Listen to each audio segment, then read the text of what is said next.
I'm Teresa, 32, standing in my new three-bedroom house, the keys to this place cold in my hand.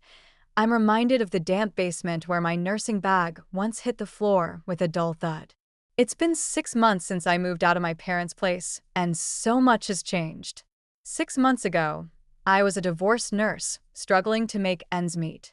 I had two wonderful 11-year-old twins, Leo and Lily.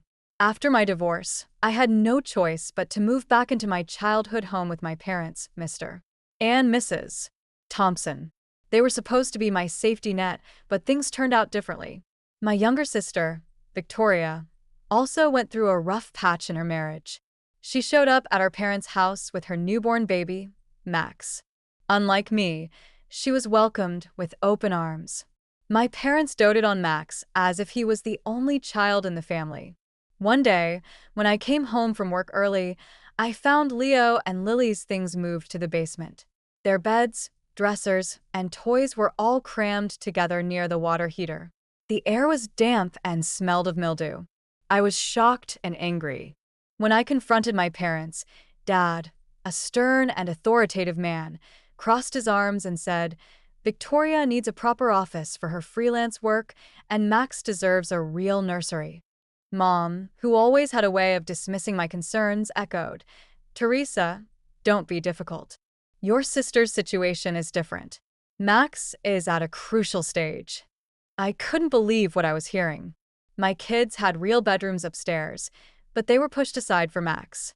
And to make matters worse, I later found out that they'd been using my money to help Victoria. I had been working double shifts, buying groceries and paying utilities, yet they thought I should just accept it. Over the next few days, the negative effects on Leo and Lily were obvious. Lily loved playing the flute, but she was forbidden to play at home because it might disturb Max's naps. Dad said, "Maybe next year you can try a quieter hobby." Leo, who is usually talkative, became quiet. He stopped inviting friends over because he was embarrassed to live in the basement. His asthma, which was already a concern, got worse in the damp environment. I was at my wit's end.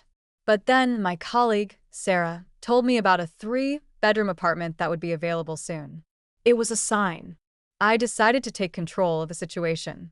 I started saving every penny I could from my extra shifts. One Sunday dinner, when Aunt Carol, Dad's outspoken sister, asked if the twins minded living in the basement, I finally snapped. I calmly announced that we were moving out next week. My parents were furious, but I was resolute. I said, "This is about respect. Leo and Lily deserve better." Sarah offered her guest room for us to stay until the apartment was ready. With her help and the support of other colleagues, we managed to move out quietly one early morning. When my parents called, I ignored their messages at first. Their voicemails were full of blame, but they were more worried about the disruption to their lives than the well-being of my children. In the new apartment, things started to change for the better. Lily was able to play her flute again, and Leo's cough gradually disappeared. We received support from extended family members who learned the truth from Aunt Carol. 2 weeks later, my father texted asking if he could visit. 3 days after that, they came to our new place. They brought gifts, but I made it clear that this was our home now. I also announced that I had accepted the charge nurse position, which meant better hours and pay. Leo and Lily showed them around our new apartment with pride. Leo showed Grandma the view from the window and said, "I don't need my inhaler anymore." Lily played a beautiful tune on her flute. When Victoria asked who would watch Max when she had an interview, it was clear to everyone that she had been relying on me. Now, as I sign the mortgage papers for my new house, I look at my children.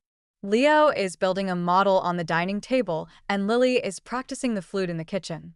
They are happy, healthy, and full of confidence. My phone rings. It's Mom inviting us for Sunday dinner. I reply with newfound assertiveness, setting the terms. The old me would have never done this, but I've learned that I need to stand up for my children and myself. I still wonder if family relationships are worth rebuilding, but for now, I'm focused on this new chapter of our lives.